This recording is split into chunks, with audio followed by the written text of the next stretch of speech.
Hello everyone, JRDeal96 is here back again with the premiere episode of the CREEPYPASTA series that I started not too long ago. Today's episode, you probably could tell by the title, is the strangest security tape I ever seen. Now let's see what this creepypasta is all about. I work at a gas station in rural Pennsylvania. It's a boring job, but it's pretty easy and it pays alright. A few weeks ago, this new guy started. I'll call him Jeremy. Jeremy is weird. He's about 25 or 26, and he hardly speaks, but he's got the creepiest laugh I ever heard. My boss and I have noticed this, but it's never been a problem, so there's not much we could do about it. Customers have never complained about him, and he's always done his job very well. Up until a few weeks ago, anyways. That's when things started going missing. Employee theft can be a problem at any business that sells consumer goods, and there's only one person working at that time at this gas station. It's a pretty small place.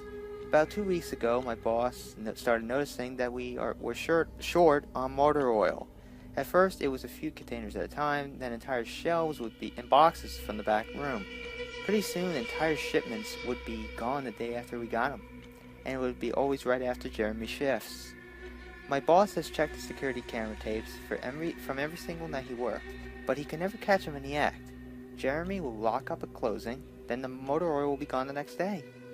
My boss usually takes the tapes home with him to try to catch Jeremy stealing, but his daughter had a softball game last night, so he asked me to watch the tape for him. He offered to pay me overtime under the table, so I took that offer. There are 3 cameras, so he gave me 3 different tapes to check. I figured it would be a long night, but I'm trying to save up for a vacation, so I really needed the money. I took the tapes home, popped them in an old VCR, and sat back. 2 days ago, the last time he worked, Jeremy started at 4 p.m. Everything seemed pretty normal at first. He counted up his drawers, switched off with the girl who was working before him, and waited for a customer. The first person who came in was Mrs. Templeton. The timestamp on the video read 4:03. A regular. She picked up her cigarettes and a newspaper and paid with a 20. Nothing unusual there. The next customer was some local guy named Ron. He drives a motorcycle, usually comes in every few days. He filled up his tank, got a bag of beef jerky, paid with his credit card, and then left. Next was some guy with a cowboy hat. I never seen him before, but we get plenty of strangers passing through, just like at any gas station. He got $40 worth of diesel fuel, paid with a $100 bill, and went on his way. I sat back inside. The only thing more boring than doing this job is watching someone else do it. My boss's offer was enough to keep me watching though, so I left the tape on. Everything seemed pretty normal. I had a feeling that if Jeremy was stealing motor oil, he knew we were suspicious of him by now. I didn't expect him to be dumb enough to let us catch him on camera. Things stayed boring and routine until about 5 o'clock. At 5:03, Mrs. Templeton came back in. She must have forgotten something, but she didn't. She bought the same pack of cigarettes as before, and the same newspaper. She paid with another 20. That's odd, I thought, but then again, she's a little absent-minded. I thought Jeremy should have told her she already got her smokes. And it's not against the rules to sell it, but it's not even against the rules to sell somebody the same thing twice. That's when Ron came in again. He bought another tank of gas for his motorcycle again. I later checked the outdoor camera because I thought maybe he had another car he wanted to fill up, and the same pack of beef jerky? I don't know. He paid with his credit card again. No big deal. I figured this was just a weird coincidence. Mrs. Templeton is forgetful, and Ron probably owns more than one Harley. That's when the guy with the cowboy hat came back in. I had felt a chill run down my spine. Don't get diesel, don't get diesel. I found myself whispering to my empty living room, but he did. He got $40 worth of diesel fuel and paid with another $100 bill. Every move he made was identical to his first visit, right down to the way he scratched his nose before he walked out. Either this guy is rich, owns a lot of trucks, and just moved into town, or something really bizarre was happening. I kept watching. Every customer for the next hour was the same as before. Every single one. I was seriously freaked out. And then at 6:03, Mrs. Templeton walked back in. She bought her cigarettes and newspaper again and paid with a 20 again. I thought I was going to lose it. I only watched another half hour before I started fast forwarding through the rest. It was all the same. Every customer would come in the exact same times, exactly 1 hour apart. Now I know what you're thinking. That sneaky motherfucker Jeremy had messed with the tapes. He had run a loop of his first hour of business over and over. That wasn't the case. There are windows around the cash register area that the camera covers. And I watched the sunlight fade as time ran on. Jeremy's routine didn't loop over. He swept and mopped and restocked and did all his duties exactly how you expect. But the same customers kept coming in. I was panicking at this point.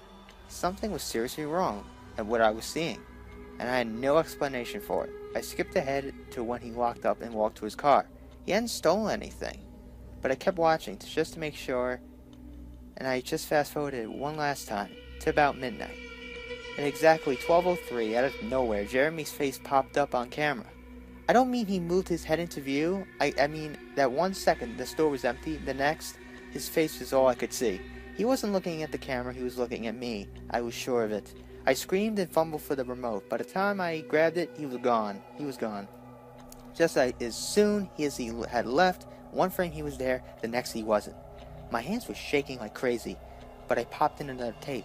The other indoor camera that shows the back area, by the cash register, and I would be able to see how he got up to put his face in the camera like that.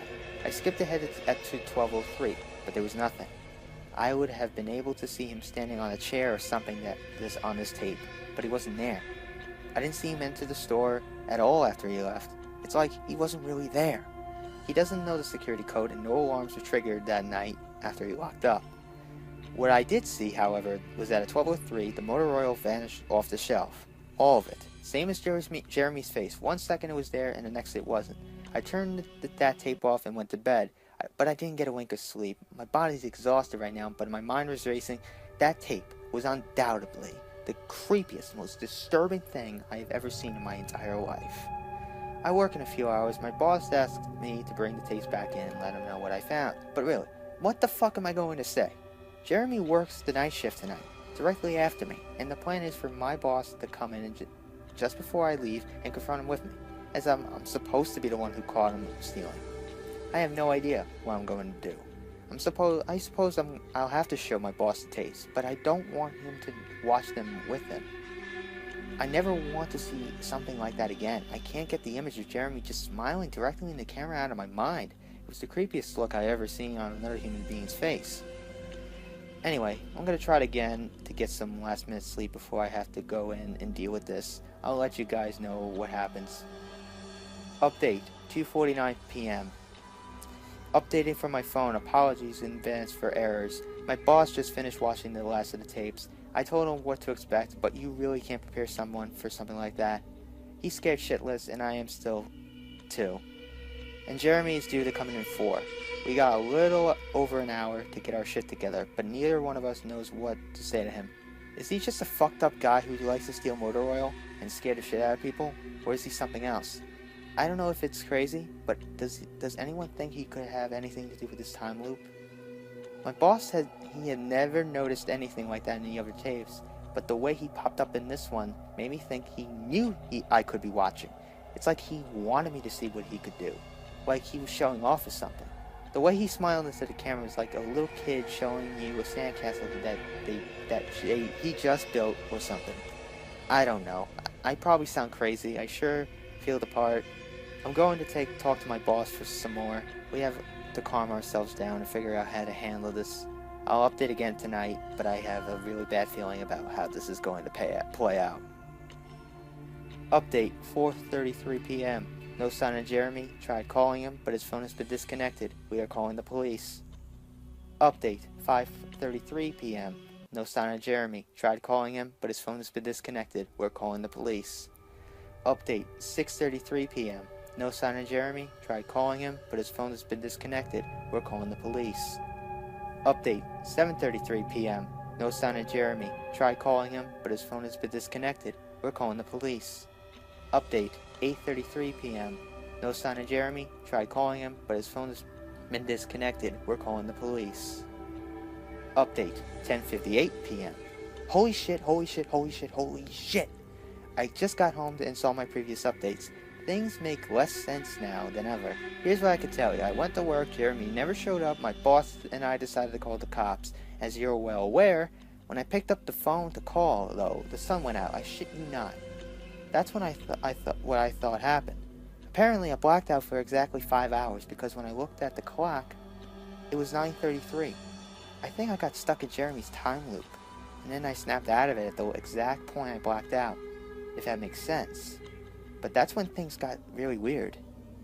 My boss was right next to me when I blacked out, ready to corroborate my story to the cops. When I came to, my phone was in my hand, but it was dead, not even a dial tone. My boss was still right there, but he wasn't moving. He was standing up but frozen. I looked at the clock again, it wasn't moving. The second hand was stuck on the 12. It was 9:33 exactly. The clock on the register, computer screen wasn't moving either. My phone is frozen. There wasn't even a customer at the register waiting for my boss to get him cigarettes. I'm betting that was his 5th pack of the day. I got the fuck out of there. Didn't lock up, didn't turn the lights out, and sorry guys, I didn't grab the security tapes to upload on the internet. Believe me, that was the last thing on my mind. The gas station is on a major highway and cars were parked all along it, except they weren't parked. They were frozen. The people inside were sitting still as wax statues. I got in my car, prayed it would start. Thankfully it did. About halfway home, time started up again. The static from the radio turned into music like it's supposed to be. And from what I could tell by listening to the host talk between songs, no one noticed the time freeze, or whatever it was. I was the only one. Well, I'm sure Jeremy noticed it as well. I still have no clue where he is or what he's doing. I'm hiding in my room and calling the cops again in the morning. I don't know if I ever got through to them before, or if I did. Whether they took me seriously, I'm scared for my life at this point. I'll update tomorrow if I can. Final update, 10:33 a.m. I finally fell asleep last night around 4. I have no idea how I did it. I guess exhaustion finally got the best of me. This morning I woke up to my phone ringing. It was my boss. He'd been calling me since about 6. He woke up when time turned back on last night and immediately called the cops. They came by to see what was wrong and he told them everything. The police around here are all small-time guys.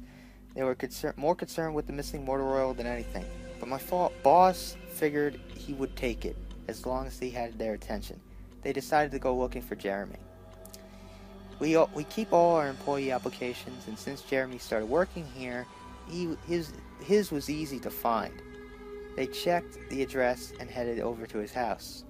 You're not going to believe what they found. The address Jeremy listed on his application was an empty lot, or at least now it is. There used to be a house there, but it burnt down in 1993. Being in a small town, almost everyone remembers that fire. A family of 4 used to live in there, but way back when.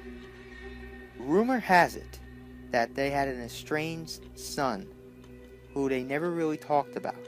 But I can't say for sure if that's true. What I can say is true is that after an insurance investigation, the fire was ruled as arson. The entire house was soaked in oil and torched with a Molotov cocktail. The entire family was sleeping when it happened. None of them survived. They never caught the guy who did it. Rumor has it that when they tried to contact the estranged son, no one could find him. Anyway, my boss called and told me this, and I freaked out. Then he asked me to come to the gas station. What are you, crazy? I said. But he assured me that the cops were there with him. Then he dropped a bomb. The FBI was also in town, and they were going to talk to me one way or another, so I might as well come in. It was about 7:15, and I wanted to go back to bed, but I figured I wouldn't be able to sleep much more anyway, so I went down. 4 men in suits greeted me and told me to have a seat. We went over everything 2 or 3 times until they got all the details down. I told about Jeremy's security tape last night at work, everything. Finally, after I finished, one of the agents said, "Oh Christ, we got another one on our hands." Then they made me sign a bunch of papers saying I wouldn't tell anyone about what happened, so I can't say much more. I might be breaking the law just by posting this. So now I'm home. I'm not sure what to do with myself. The agent's words when I told them the story are going to haunt me for the rest of my life.